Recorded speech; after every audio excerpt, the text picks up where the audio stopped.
votre région.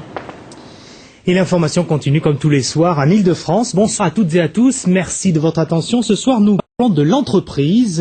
Est-elle devenue un repère pour les ambitieux sans scrupules, prêts à tout pour réussir? Peut-on encore travailler sereinement dans le respect de ses collègues? Nous allons essayer de voir tout cela dans l'émission avec bien évidemment vos réactions au 01 41 09 3456, par courriel également, revueactu@france3.fr. Mon invité Claude Lussac, bonsoir. Bonsoir. Merci d'être sur ce plateau. Vous êtes auteur de ce livre au titre on ne peut plus explicite, Profession salaud aux éditions du Palio. Alors vous dites constater qu'il y a de plus en plus de salauds dans l'entreprise. Qu'est-ce qui vous permet justement de l'affirmer ? Bien écoutez, ce sont d'abord mes observations. Je me suis aperçu au cours de ces dernières années qu'il n'y avait pas que des patrons salauds, c'est d'ailleurs une vision un peu caricaturale des choses, mais qu'aujourd'hui, de plus en plus de personnes s'autorisent tous les coups, à tous les niveaux de la hiérarchie. Parce qu'au départ, on était plutôt dans le registre les patrons salauds et puis les salariés sympas. C'était un petit peu l'image d'Épinal qui courait. Aujourd'hui, la plupart des salariés conservent heureusement des comportements plutôt convenables, mais il me semble, en tout cas c'est mon constat, qu'il y en a de plus en plus qui font comme si tous les coups étaient permis à tous les niveaux de la hiérarchie, des cadres, des employés, mais également des partenaires sociaux. C'est assez général, et ce qui est nouveau et probablement plus grave, c'est qu'ils le font désormais de plus en plus. C'est une sorte de nouveau sauvageon en quelque sorte de l'entreprise, avec souvent bonne conscience, et c'est la raison et sentiment de nécessité. C'est la raison pour laquelle je les ai appelés les salauds. J'ai qualifié leur manière d'être de salaud attitude. Alors justement, aujourd'hui, dans l'entreprise, dans sa société, pour réussir, est-ce qu'il faut être un salaud ? Écoutez, je crois aujourd'hui je crois et je crains qu'on ait malheureusement intérêt à l'être.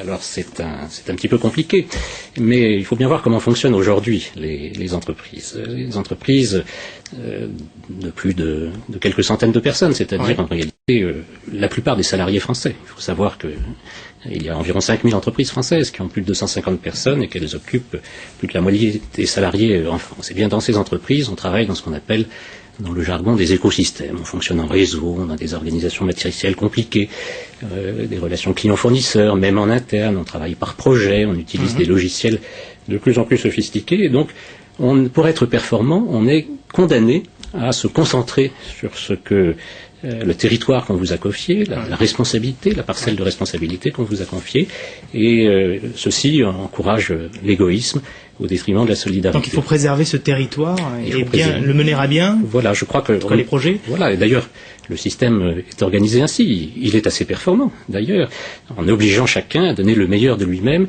sur un territoire très très limité. Mais ce faisant, on évacue un petit peu les valeurs de solidarité au profit des valeurs d'égoïsme. Et puis dès lors, quand ça dérive, quand le tempérament de la personne se prête à cela, eh bien, elle a tendance à dériver vers des comportements de salaud.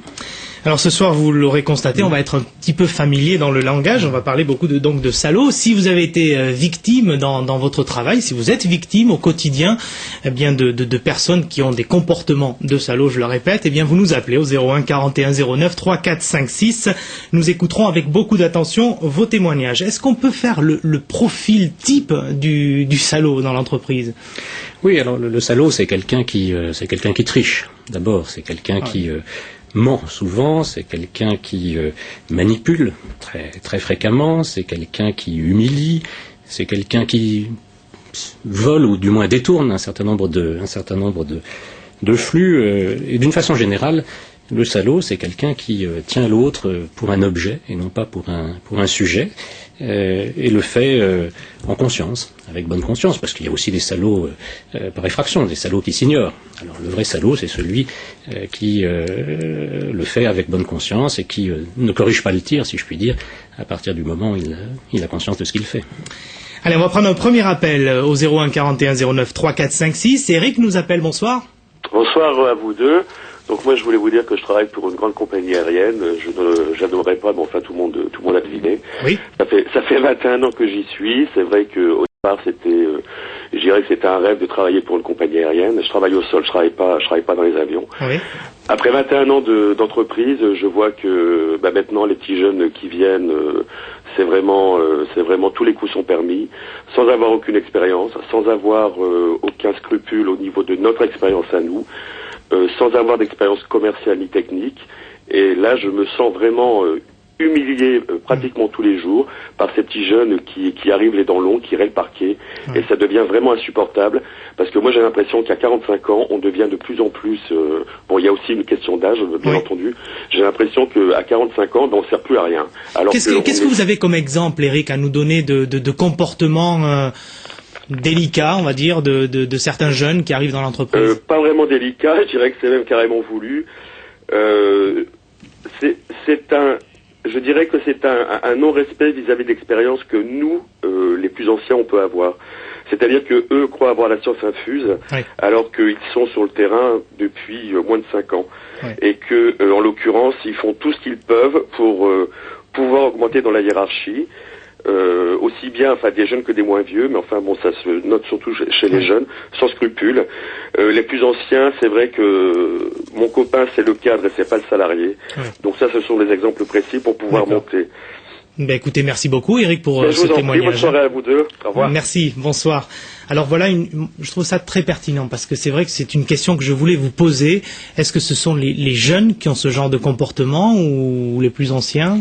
On a tendance à penser que ce sont les jeunes qui arrivent et qui ont envie de réussir. Oui, je pense que les jeunes ont souvent ce comportement parce qu'ils n'ont pas vécu d'autres histoires. Ils sont entrés dans des entreprises qui avaient déjà, il y a une dizaine d'années, commencé à fonctionner avec ces nouveaux outils que j'évoquais tout à l'heure, ces logiciels de workflows, où on gère des circulations de flux d'informations, ces mécaniques un peu anonymes. Donc, au fond, c'est ça l'entreprise pour eux. Et puis, ils se disent, si les règles sont ainsi, si après tout on est dans une entreprise pour gagner sa vie, il n'y a pas mort d'homme en principe.